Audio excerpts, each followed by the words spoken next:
So there's a pair of classic questions asked in this parsha. First one is obvious. Why does it exist? Surely the 10 plagues should come all as one. Why split them here?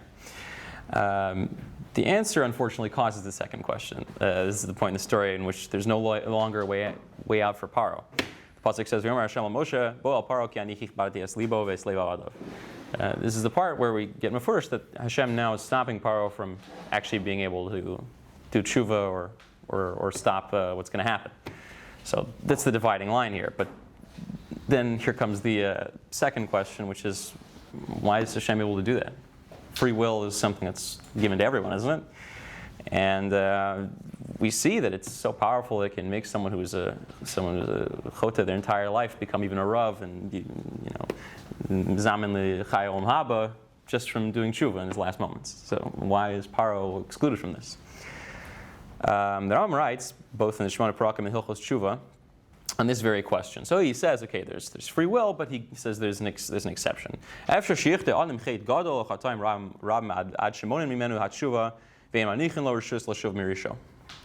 possible a person can do such great sins or sin so much that the power of tshuva can be retracted from him, and he has no way of going back.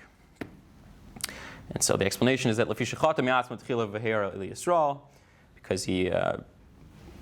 because for Paro, he did the chait for himself and he did bad to Bnei Yisrael. It was decided that he would no longer be able to do tshuva. That's why he was mechazik his heart, that he wouldn't be able to do tshuva because he did such great sins. The problem is that this line also implies that he was then punished for what he did after. When he was mechazik his libo, he's continuously punished for things that he no longer has control over.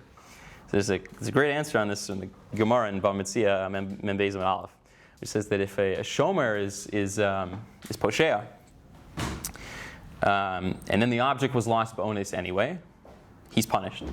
That's not fair. It would have been lost anyway, poshea. Even if he wasn't poshea, whatever he was doing, the object would have been lost. Why is he chayav? Because the very fact that he was negligent in the beginning, the very fact that he acted in a way that would have made him chayav, we say that even Ba'ones, it's like he's still chayav for it just because of his actions. So the same thing for Paro. He acted first on his own accord, and the fact that after that he was chazik his libo and then more things happened, it was only because in the beginning he was already poshe, was already causing problems for Klal Yisrael, and he wasn't acting in the way that he should. And so that's a nice answer. But I think there's also a second answer to this question, Bichlal.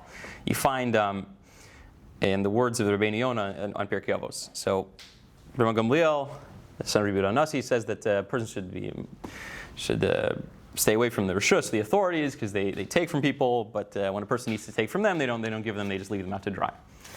And Rabbeinu Yonah has a very nice piece here. I'm not going to go into it. Very funny, but in it he quotes the line from Mishlei: "Palgei mayim leiv melech biyad Hashem, al kol asher yachbotz yatenu." That like streams of water is the king's heart in the hand of Hashem. He can direct it any way he wishes. If you read the Malbim, he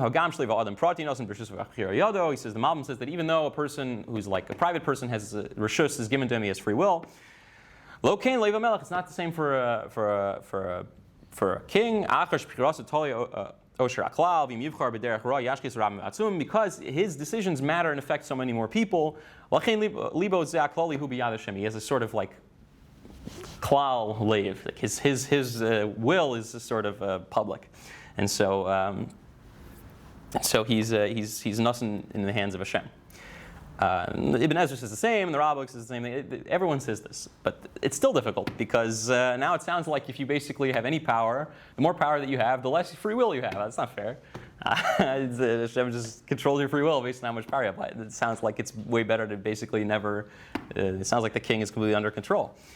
But Mishlei is not always saying things like they're laws of physics. It's sometimes more about like looking deeper. What's the pasuk trying to tell us? The general truth is that authority corrupts man, and the more power a person accumulates, the more likely they are to fall into sin, and more evil will come out to them because they're a king.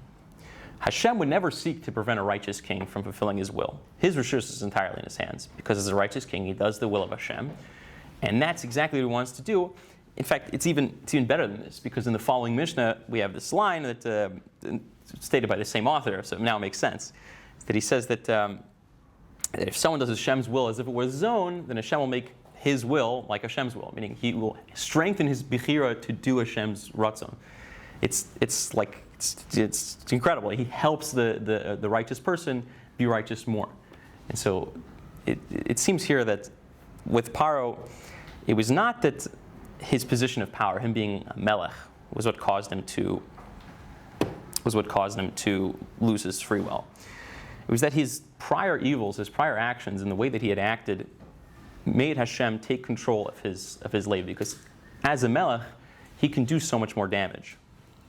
Smash Cain, by someone like Moshe or David or Shlomo, their free will would remain unaffected in such a case, that they weren't, because they didn't do anything wrong. And perhaps, as I said earlier, they're maybe even more free than other people, because true freedom is serving Kodesh Baruch Hu. So, Yirtzeh Hashem, if we all act in the ways of Hashem in this way, then we will merit to see a king like those arise in our days, Mehir v'Ameinu, with coming Mashiach. We really hope that you're able to grow and enjoy with this amazing content that we just put together. Do us a favor. Don't just make it about you and me. Share this with the world. Get that Torah out there for everyone to see. Additionally, if you want to hear more, which we hope you do, you can subscribe to our content so that you can be up to date with all of the new amazing Torah that we have here in the yeshiva, pumping it out to you as the Klal.